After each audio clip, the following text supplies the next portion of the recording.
அனைவருக்கும் வணக்கம். இப்போ மட்டன் எடுக்கும்போதுங்க, ஒவ்வொரு இடத்துல ஒவ்வொரு மாதிரி விற்பாங்க. இப்போ எங்கள் ஊரில் தனியாகவும் கறி வாங்கிடலாம், தனி கறியாகவே வாங்கிடலாங்க, எலும்பு இல்லாமல். அப்புறம் எலும்பு வேணால் நம்ம விலைக்கு வாங்கிக்கலாம். இந்த நல்லி எலும்புன்னு சொல்லுவோம் இல்லையா, அது. அடுத்தது சோரொட்டி, எல்லாமே தனித்தனியாக கிடைக்கும். சோரொட்டிலாம் ரொம்ப காஸ்ட்லிங்க. அதெல்லாம் நம்ம முன்கூட்டியே சொல்லி வைக்கணும், அப்போ தான் கிடைக்கும். ஈரல், இந்த மண்ணீரல் அல்லது சோரொட்டி, அதேமாரி இந்த சிலிப்பி, இதுக்கெல்லாம் வந்து டிமாண்ட் ரொம்ப ஜாஸ்திங்க. இந்த இப்போ சோரொட்டிலாம் பார்த்திங்கன்னா, ஈரல்லாம் பார்த்திங்கன்னா எல்லாம் மட்டன் ரேட்டில் தான் இருக்கும். சோரொட்டி ஒரு சோரொட்டி ரொம்ப ரேட்டு ஜாஸ்தியாக இருக்கும். நான் எதுக்கு சொல்ல வரேன்னா, நிறைய இடங்களில் எப்படி விற்கிது அப்படின்னு தெரியல. எங்கள் ஊரில் ஒவ்வொன்றுமே தனித்தனியாக இருக்கும். ஆனால் சோரொட்டியும் ரொம்ப காஸ்ட்லியாக இருக்கும்.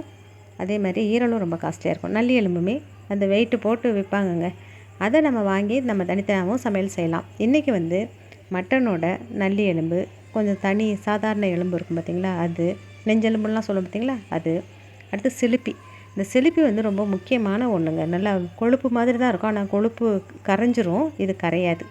இப்போ எல்லாத்தையுமே மிக்ஸ் பண்ணி ஒரு சூப்பு போட்டு பிள்ளைகளுக்கு கொடுத்துட்டுங்க, மீதி உள்ளதை அப்படியே நம்ம வந்து தண்ணிச்சாறுன்னு சொல்லுவோம் பார்த்திங்களா, அந்த மாதிரி கொஞ்சம் அதிகமான மசால் உங்களுக்கு எவ்வளோ பிடிக்குமோ அதை போட்டுக்கோங்க. போட்டு திரும்பவும் கொஞ்சம் தக்காளி வெங்காயம் எல்லாம் வதக்கி போட்டு அந்த கரம் மசால் பொடி எல்லாம் போட்டு நல்லா கொதிக்க வச்சு நம்ம இந்த குக்கரில் பார்த்திங்களா இப்படி வச்சுக்கிட்டோம்னா, நம்ம சப்பாத்தி பூரியை விட சப்பாத்திக்கு, இந்த பரோட்டாவுக்கு பிச்சு போட்டு நல்லா இந்த சால்னா ஊற்றி சாப்பிடும் பார்த்திங்களா, அந்த மாதிரி ஊற்றி சாப்பிடலாம். இந்த பவுலில் உள்ளது வந்து இது சூப்புக்கு.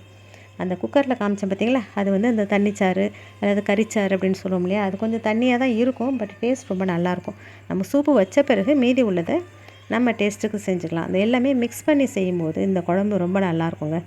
பவுலில் காட்டுறது சூப்பு, அதை மறந்துடாதீங்க. குக்கரில் காட்டினேன் பார்த்திங்களா, அதுதான் குழம்பு. குழம்பு, தண்ணிச்சாறு, கறிச்சாறு எப்படி வேணாலும் சொல்லலாம்.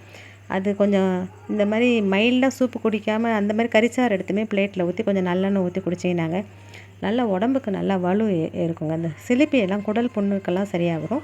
இந்த வீடியோ பிடிச்சிருந்தால் லைக் பண்ணுங்கள், ஷேர் பண்ணுங்கள், கண்டிப்பாக சப்ஸ்கிரைப் பண்ணுங்கள். நம்ம இன்னொரு வீடியோவில் பார்ப்போம். தேங்க்யூ.